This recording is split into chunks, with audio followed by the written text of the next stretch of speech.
Amoroso, I want to welcome you to a very special discussion series that I've set up. I asked my friend John Frazzini, who's over from X Analytics, to come on and spend some time with me in a series of sort of back and forths on topics ranging from SEC to board to risk, but things that have been bothering me for a while. And I thought, let me go right to the expert here. John, thanks for making some time. I'm looking forward to our discussion here. Yeah, you got it, Ed. No, thanks for the invitation. Great to be here. Thank you. It's been a weird time, hasn't it? Like, I have to be honest with you. If you asked me SEC 2 years ago, I'd think about a football conference. I mean, for cybersecurity people, that was just never present in our lives. And all of a sudden, it's like the SEC has this massive focus on cybersecurity. Like, where did that come from? Yeah, again, you have unique insight. Where did this come from? Yeah, Ed, we've been doing this a long time. That's actually a great question. Where did it come from? I think, if you step back and take a look at where it came from, I think I have a rather unique view here. And that is, over the course of years, many organizations, primarily folks within the broader business community, have been seeking an opportunity to gain an understanding, to bring clarity, to understand what cybersecurity means to their business. They're looking for a demystifying force, if you will. How do we make sense of this cybersecurity technical challenge? And for many people outside of our industry, Ed, it is rather mystical. It's good guys, bad guys. It's good versus evil. It's like, it's the old days of cops and robbers, right? And many people within the cybersecurity industry probably understand what I'm talking about. But in the broader business community, what that left was uncertainty, confusion.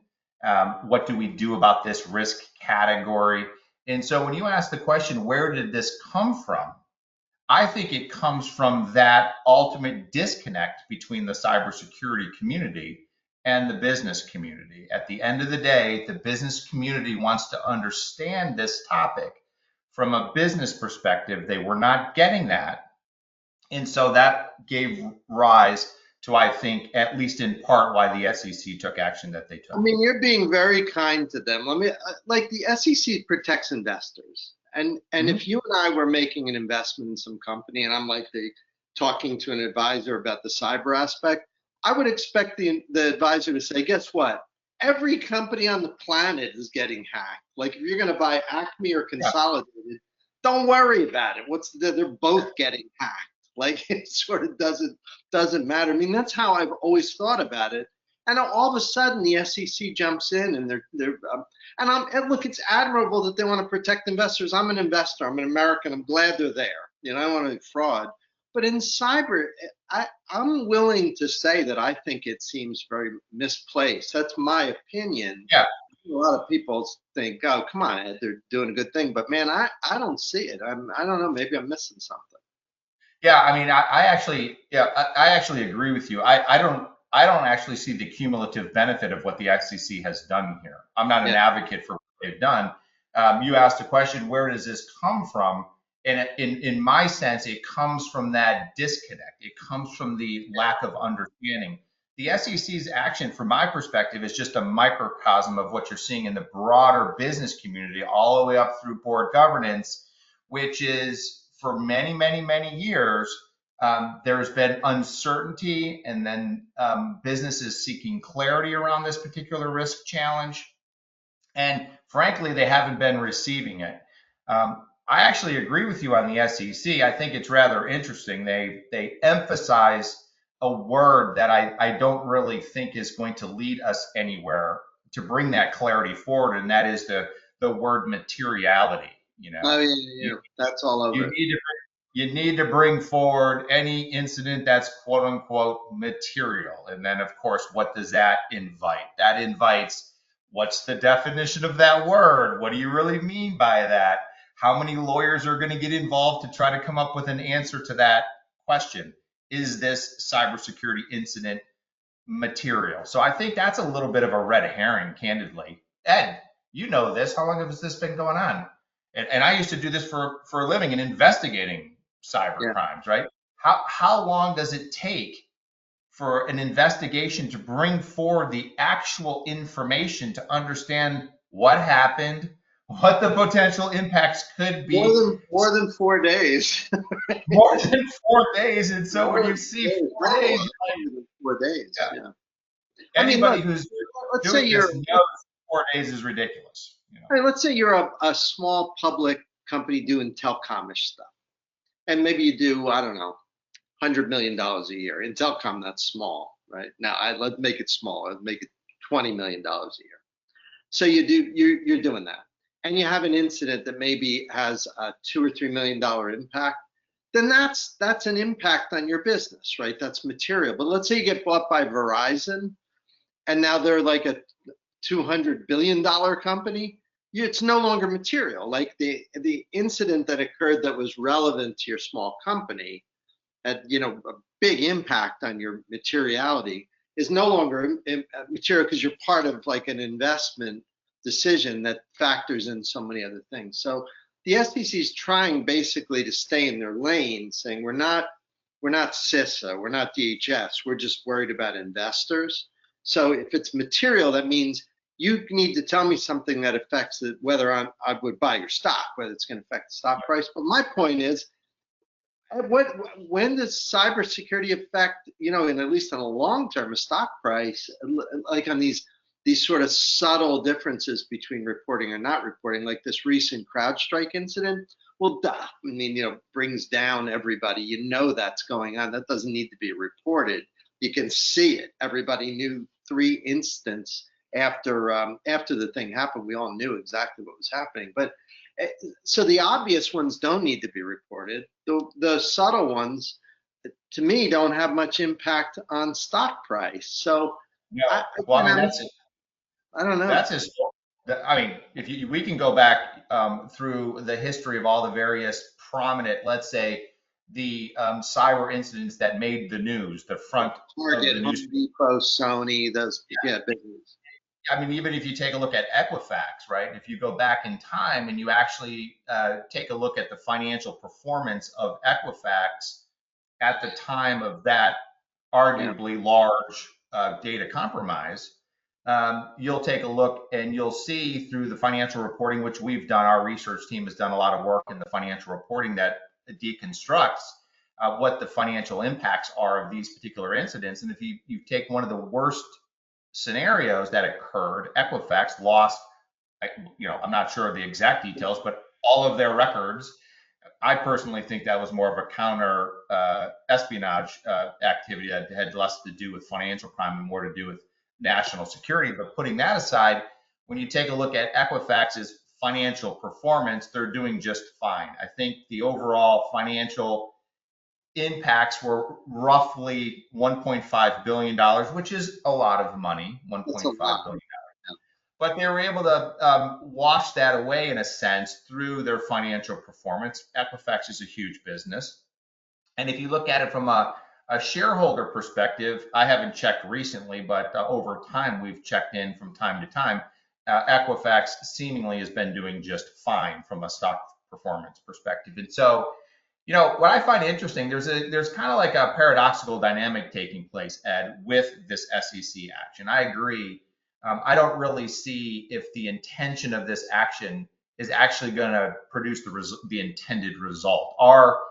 Is the investor community going to become more knowledgeable related to how cybersecurity incidents impact? I actually don't think so. So the early out all the CISOs, it's freaking the CISOs out, right? Yeah. I mean, it's if you take a look at several examples, most recently CrowdStrike you just referenced, I wouldn't say that they're being criticized. What I would say is people are looking at that 8K that they put out and said there's not a lot of information here. But that doesn't surprise me because of what we just talked about. How long is it going to take CrowdStrike as a business to truly capture and understand what the potential impacts are of this? And you go through MGM, most recently AT&T, some of the more in the news incidents, and actually what's coming forward, and this is more anecdotal, Ed, what's coming forward from my perspective is at the end of the day, we haven't seen anybody stand up and say, and wave the flag of attention to say, we had a cyber incident and it's material and it's going to be bad. Like, nobody's doing that in these SEC disclosures. They're not doing what the SEC essentially is asking them to do, which is let the investor public know when something becomes material. Nobody's really said that. It's very lawyered up disclosures. Outside counsels probably guiding the ship on all of this stuff. You talk about the role of the future CISO on this whole topic. I'm not really sure the CISO is going to have a significant role in a lot of this stuff. They're going to be inconvenienced, burdened, scapegoated, all the stuff that we're kind of seeing, which is unfortunate, Ed. But at the end of the day, you're going to see the lawyers take hold of this particular issue. The meat of the intention of what the SEC is intending to do is going to, I think, get even more washed away over time, not become more detailed and more helpful. So we'll see what happens. But I think 2 years from now, people will look at these 8Ks and just be like, this doesn't really tell me a lot. So what am I supposed to do with this? I mean, I agree. Like when we look back historically, it'll be an issue. But if let's say you're a CISO right now and you're in between jobs, that happens. So you're in between. And then some, I don't know, mid or small public company, maybe they make shoes or something, some company is looking for a CISO. And you go interview, and the place is a frickin' mess. Like you and I have both seen places that are frickin' mess. And frickin' is the technical term there. So you see it and you're like, oh my gosh, this place is a mess. And no data access governance. There's the authentication's a mess. This place is a mess. It's a public company. Question: would you ever touch that job with a 10-foot pole? I wouldn't. Well, no way you would go into that job, because the instant you do, you're the scapegoat. There's a problem. They get hacked. I don't care that you didn't used to work here. You work here now, and you didn't disclose. And it's like, disclose what? Am I supposed to? I mean, it's just a mess. So what happens? Nobody takes that job. Ed, I don't know about you, although I suspect I would understand your view here, but I will tell you something that's been surprising to me. And in this industry, let's just say there's not a lot that's going to surprise us. We've all seen a lot over the course of years, right? But one of the dynamics that's been surprising to me, like I'm still perplexed by it. If I consider myself to be a smart person, maybe I'm not, type of surprise. Like, how did this happen? And that is kind of what you're alluding to. How in the world did we get to a place where the U.S. Department of Justice is pursuing criminal charges against the CISO, or the SEC is going to be charging for securities fraud or any other type of alleged misconduct, the CISO? Now, I mean, obviously, any willful... Usually it's not criminal, but I know what you mean. There have been some, so sure. I mean, usually no jail. Yeah, you're talking about taking a job in a climate where it seems to be open season to scapegoat the CISO function. I wouldn't do it. To your point, do I want to be the person who takes the job in a company who's just looking for a scapegoat? It's like, I think you got to be really shrewd to understand. I mean, I'm sure during the recruiting process, you can try to figure out like what's going on behind the scenes of the position you're being hired for. But you're right. I would be concerned. And I know that there's a lot of CISOs. We have CISO customers who say things to us like, I'm working on XYZ project proactively so I can stay out of jail. Those words get said in the CISO chair, Ed. I think they're being a little bit dramatic when they say those things.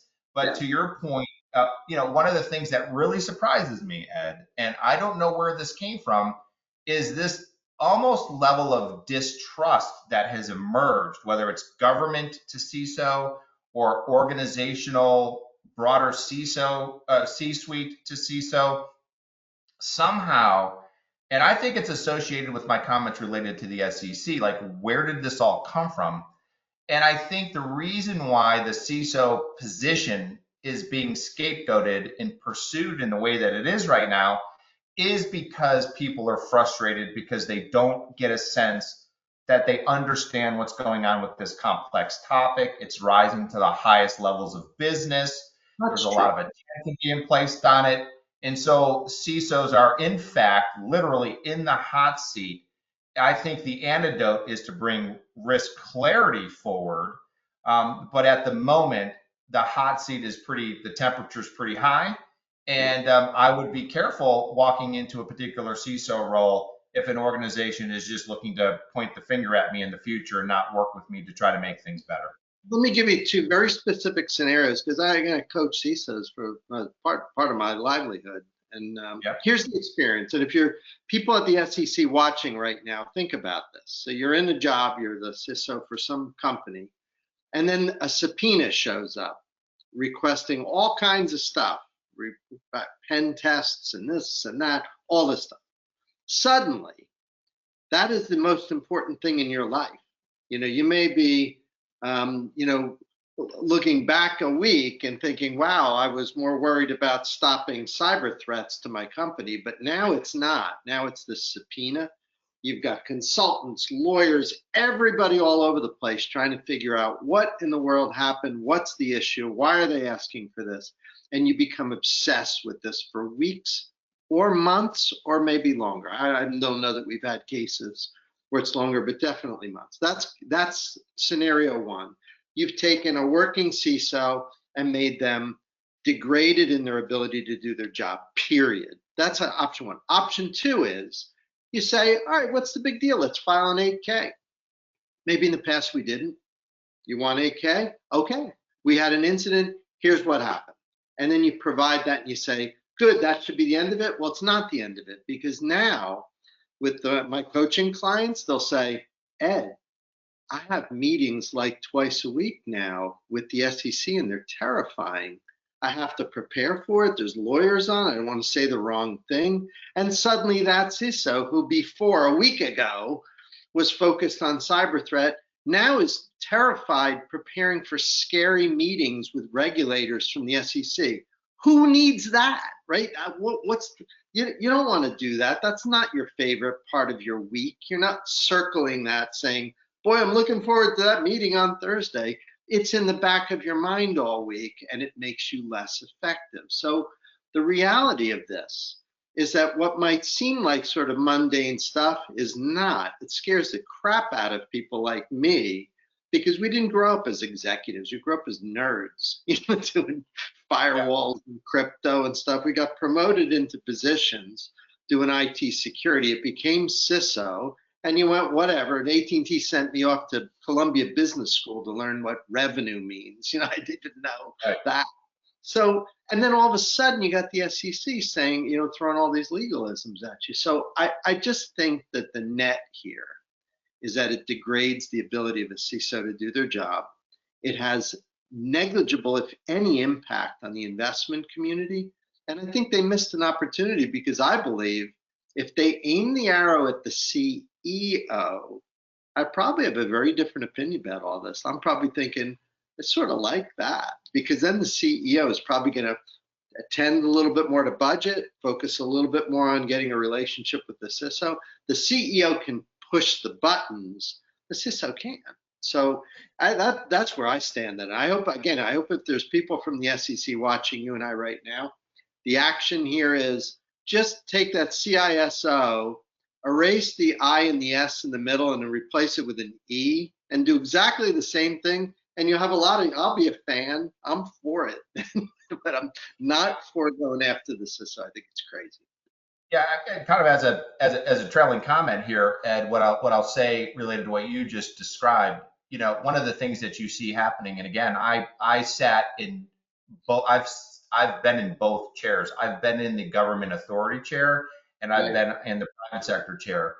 One of the things that is also surprising about what you see when everybody's trying to armchair quarterback and take a look in the rearview mirror of like how something happened on these particular incidents, you and I both know you can do an investigation to determine what happened, but then invariably what you're seeing, which is problematic, a little bit disturbing, frankly, is people then in government authority positions saying, well, you knew that this problem, you knew or should have known that this problem was available and you didn't do anything about it. And that's why you're in a very, very difficult situation as a CISO, because as you know, you can't keep your eyes open 24/7. You can't stop 100% of all things that are going to come your way. But in retrospect, it's really easy to point the finger, and I'm afraid that there's a lot of finger pointing taking place into the CISO direction right now. It's misguided, but I absolutely see it happening. I think you're right about the CEO needing to have some responsibility here, but without getting into this much broader topic, Ed, the buck really needs to stop up at the board level. And that's what it really comes down to. Boards, for the most part, for many, many, many years, have put their head in the sand. They've been complicit with trying to bury this problem within their businesses. This is just macro commentary on board functioning related to cybersecurity. And when the temperature gets increased, which is what you're seeing with things like the SEC, you're starting to see a little bit more activity at the board level. I actually think the buck needs to stop from a governance perspective. I think the CISO needs to be able to deliver very sound, modern risk governance programming. And ultimately, at the end of the day, the board needs to understand what's going on and be in a position to understand what the potential risks are. So when something bad happens, the finger pointing isn't just one directional. And everybody can share the burden of taking responsibility of what happened, not just the CEO, but the broader board. And you can stop scapegoating the CISO function, because right now they're not in a great spot, in my opinion. Yeah. Well, John, we're going to close on that note. That's a great point. That's the action. Hey, SEC folks, if you're watching, it's the board, it's the CEO, not the CISO. So, John, we'll be back for more discussions on this. And for everybody, thanks for watching. We'll see you on our next discussion.